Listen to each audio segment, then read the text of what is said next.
দেশে ভোজ্য তেলের কোনো সংকট নেই, বরং পর্যাপ্ত মজুদ আছে বলে জানিয়েছেন বাণিজ্যমন্ত্রী খন্দকার আব্দুল মুক্তাদির। তাই ভোজ্য তেলের 1 পয়সাও দাম বাড়বে না বলে আশ্বস্ত করেছেন তিনি। জানান, বাজার নিয়ন্ত্রণে প্রয়োজনে জোরদার করা হবে অভিযান। সোমবার সচিবালয়ে ব্যবসায়ী প্রতিনিধিদের সঙ্গে বৈঠক শেষে মন্ত্রী এসব কথা বলেন। আরও জানাচ্ছেন শারমিন নীরা। দেশে প্রতি মাসে গড়ে ভোজ্য তেলের চাহিদা প্রায় 2 লাখ টন। রমজানে এই চাহিদা কিছুটা বাড়লেও পর্যাপ্ত মজুদ আছে।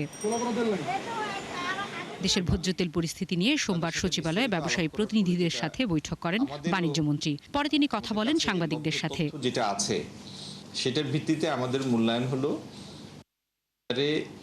ভোজ্য তেলের পর্যাপ্ত সরবরাহ আছে। হয়তো কোনো জায়গায় পেনিক বাইয়ের কারণে, পেনিক পারচেজের কারণে আতঙ্কিত হয়ে অনেক সময় ভোক্তারা বেশি কেনার একটা প্রতিযোগিতায় নামেন। সেসব কারণে হয়তো কোনো জায়গায় মজুদটা তাৎক্ষণিকভাবে শেষ হয়ে গিয়েছিল। এছাড়া স্বাভাবিকভাবে বাজারে সরবরাহ পরিস্থিতি ভালোই আছে। মন্ত্রীর কথাও শুনেছেন, এই মুহূর্তে জ্বালানি তেলেরও কোনো সংকট নাই, গ্যাসেরও কোনো সংকট নাই, মানে এলএনজি আমদানির ক্ষেত্রে কোনো গ্যাসেরও সংকট নাই, ভোজ্য তেলেরও কোনো সংকট নেই। এ সময় তিনি বলেন, কৃত্রিম সংকট তৈরি করে কেউ দাম বাড়ানোর অপচেষ্টা করছে। তবে বাজার নিয়ন্ত্রণে জোরদার করা হবে অভিযান। বাণিজ্য মন্ত্রণালয়ের অধীনে তো ভোক্তা অধিকার দপ্তর আছে, তারা তাদের কাজ করবে, আবার করবেও।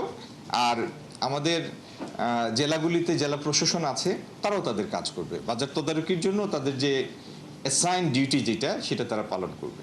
এমন পরিস্থিতিতে সরকার ভোজ্য তেলের দাম বাড়াবে না বলেও আশ্বস্ত করেন খন্দকার আব্দুল মুক্তাদির। 1 ফুটও বাড়বে না, একটু বাড়বে না। শারমিন নীরা, 71, ঢাকা। উৎসবে ভালোবাসা ঈদ মানে